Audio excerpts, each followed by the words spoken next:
ومع أول خيط نور تبان قوة هالمكان، كأنه يصحى من نومه ويستعد لنهار جديد من الحراسة. وهني وقفوا رجالها، عيونهم على البحر وقلوبهم على أهلهم، ما يعرفون إلا الوفا والدفاع عن كرامة الوطن. مكانه ما كان صدفة، اختاروه بعين خبيرة، يشوف البعيد ويصد الخطر قبل ما يوصلون لأهل الجزيرة. واليوم كل من طالع المقطع نتذكر أن البرج كان بداية الحكاية والأساس اللي بني عليه وطن قوي. من قبل ما تشرق شمس الاتحاد كانت هالأرض تنبض بحكايات الأجداد. وهني عن مدخل أبو ظبي المقطع هو حارس الجزيرة وعيونه اللي ما تنام.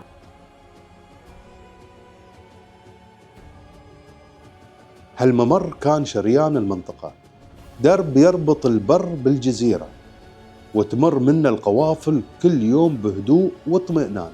ومن هالطريق كانت التجارة تمشي والناس تتنقل بين الضفتين، والمقطع يشوفهم ويحميهم. مكان المقطع ما كان عبث، كان عين ساهرة تراقب الممر وتحرسه من أي خطر يقترب صوب أبو ظبي. والبرج عبر السنين كان سند وحماية لأمن المكان، وهيبته دايما فارضة حضورها.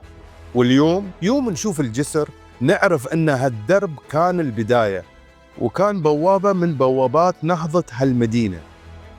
وكل ما تعبر الجسر تذكر أن التاريخ بدأ من هالمكان. كان المقطع هو الطريق الوحيد اللي يوديك صوب جزيرة أبو ظبي، وكل من يدخل أبو ظبي لازم يمر على البرج يسلم عليه ويحميه من البر ومن البحر.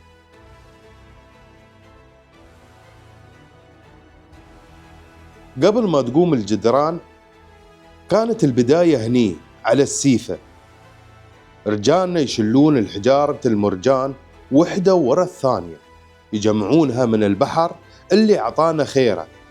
كانت الخطوة الأولى، بس كانوا يعرفون أنهم يبنون شيء أكبر من الجدار، كانوا يبنون تاريخ. مع كل حجر كانت الأيادي الإماراتية تصنع بدقة، ينحتون ويقسمون ويركبون، ما في آلات ولا أدوات متطورة، بس الصبر والعزيمة كانوا يحولون الحجارة البحر إلى حصن يحمي الجزيرة. وكان الشيخ شخبوط الله يرحمه حاضر في كل خطوة، يشرف ويوجه ويشجع. ما كان بس قايد، كان راعي هالمكان، يعرف أن هالبرج بيكون درع لأهله والسند لسنين طويلة. يوم ارتفع أول جدار عرفوا الناس أن التعب ما راح، الحجر فوق الحجر والبرج يقوم بعزتهم. ومن هذه اللحظة بدأت قصة الحارس. بأمر من الشيخ شخبوط بن ذياب آل نهيان الله يرحمه، أمر ببناء المقطع، وكان الهدف واضح وبسيط: حماية أهل جزيرة أبو ظبي والمحافظة على المياه العذبة ورد الخطر من الأعداء.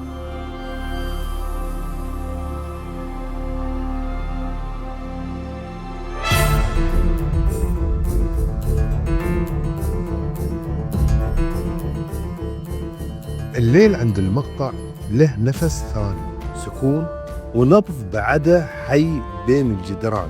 حتى لو الناس نايمين البرج ما ينام.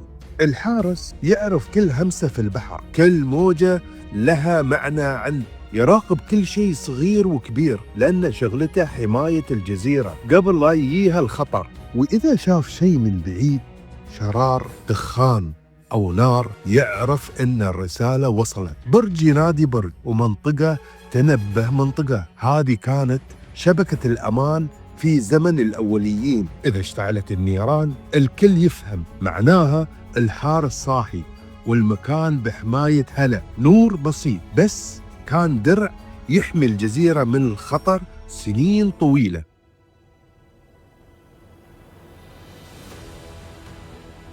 في ليالي ما ترحب كان الخطر يجي من البحر، ظل قارب كفيل يقلب الهدوء إلى نار. رجال المقطع واقفين عيونهم ما تغفل.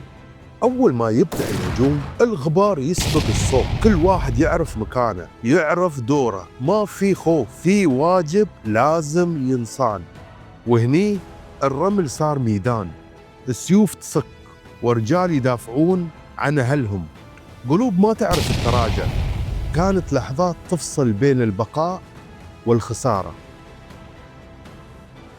ومع أول ضوء ينتهي كل شيء. يبقون الرجال واقفين تعبانين بس رؤوسهم مرفوعة، حموا البرج وكتبوا بدمائهم تاريخ ما ينكسر.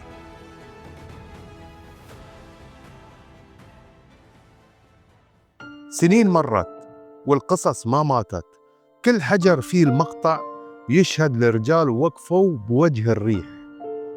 جيل يسلم جيل، وراس المال يبقى هو نفسه، الوفا والتضحية وحب الوطن. وسط هالنهضة الكبيرة يبقى المقطع شاهد حي، جدران قديمة بس روحها دايما جديدة. وهذه هي الحكاية، من حجر وماي ورجال، ومن قلب المقطع قامت أبو ظبي. واليوم نحفظ تاريخهم مثل ما حفظوا الوطن.